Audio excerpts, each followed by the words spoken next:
Hey guys, how's it going? This is BillyEatWorld, and today we're going to take a look at one of my favourite PDWs, the PDW-R. The PDW-R is an interesting gun because of all the PDWs, it's probably the most useful outside of TDM and domination game modes. The reason for this is because its stats fall somewhere between a carbine and a PDW, which makes it more of an all-round weapon compared to the other guns in this category. But anyway, let's take a look at the stats of this gun and figure out how it works. The PDW-R has a carbine damage model dealing 25 damage out to 8 meters, which drops off to its minimum damage of 15.4 at 50 meters. This puts it up there with the ASVAL and the UMP45 as one of the PDWs that actually deals a decent amount of damage at longer ranges. Now, bearing in mind that this damage model still only translates into a 4 to 5 shot kill at close range and a 7 to 8 shot kill at long range. What this means is that even though it does more damage at long range than a lot of the other PDWs, it's still going to be pretty hard to take out targets at extreme long ranges. It fires at a decent 750 RPM and has a slight pull up and to the right. This makes the PDW-R considerably easier to handle than the ASVAL, and it gives it a higher DPS at long range than the slower firing UMP45. Now, while it may do better at range than pretty much any other PDW, it's still not without its faults, and it doesn't compare to a carbine in a lot of ways. It's got a fairly slow muzzle velocity of 460 meters per second, which is decent for a PDW, but it doesn't really compare to what you'd expect from assault rifles and some carbines. This unfortunately will increase your lead on a target and cause you to miss more shots on moving targets at long range.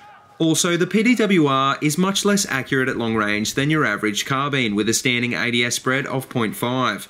None of the PDWs have a particularly good standing ADS stat, but the PDW-R is just that little bit worse because it's also a bullpup design. Fortunately, this also means that it's slightly more accurate on the move, and in this respect, it's even better than the carbines with a moving ADS spread of 0.7. It's also one of the best hip-firing weapons in the game, so that's definitely a plus when it comes to close quarters. One more big drawback of the PDW-R's bullpup design though is the fact that it has a painfully slow reload speed. It reloads from empty in 3.4 seconds and in 2.5 seconds with a bullet still in the chamber, but considering it's only got a standard 31 round capacity, you'll likely get killed a fair bit because of this. But anyway, the question is, if the PDW-R falls somewhere between a carbine and a PDW, then is it worth using over guns in either of these two categories?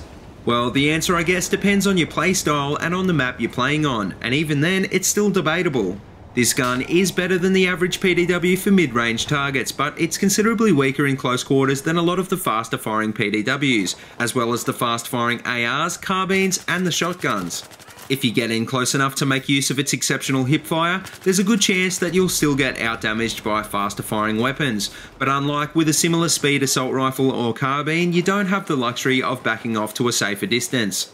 That all being said though, it's hands down, in my opinion, probably the best PDW, purely because it's the best all-round gun in the category.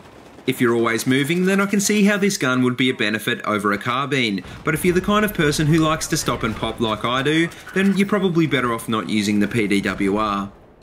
So what attachments would I recommend for this gun? Well, this is actually an easy choice because in my opinion, the only way to run and gun with anything but the fastest firing weapons is to be stealthy.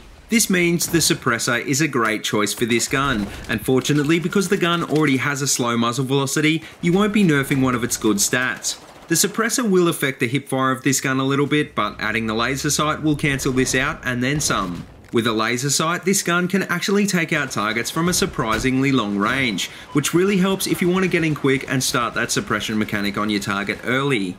For an optic, just run with your choice of one-time sight and avoid the higher powered scopes. Also, make sure to avoid attachments like the muzzle brake and the compensator, because you don't want to make this gun any less accurate than it already is. And finally, there is no grip attachment on this gun, so you won't have to worry about this slot, which is a shame because the ergo grip would really make this gun a hipfire beast. So to wrap up this review, I know a lot of people love this gun, and honestly, so do I. Although it's probably the best PDW in the game, I have to admit I don't think it's one of the best overall guns in the game. But if you haven't tried this gun out yet, then give it a go, because if you're not already a fan of the PDWs, this one will definitely change your mind.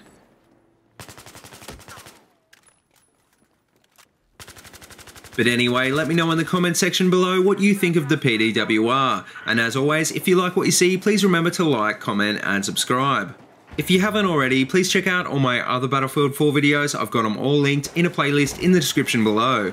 And if you'd like to suggest a topic for a future episode on this channel, then feel free to let me know in the comments of this video or send me a tweet on Twitter at BillyEatWorld.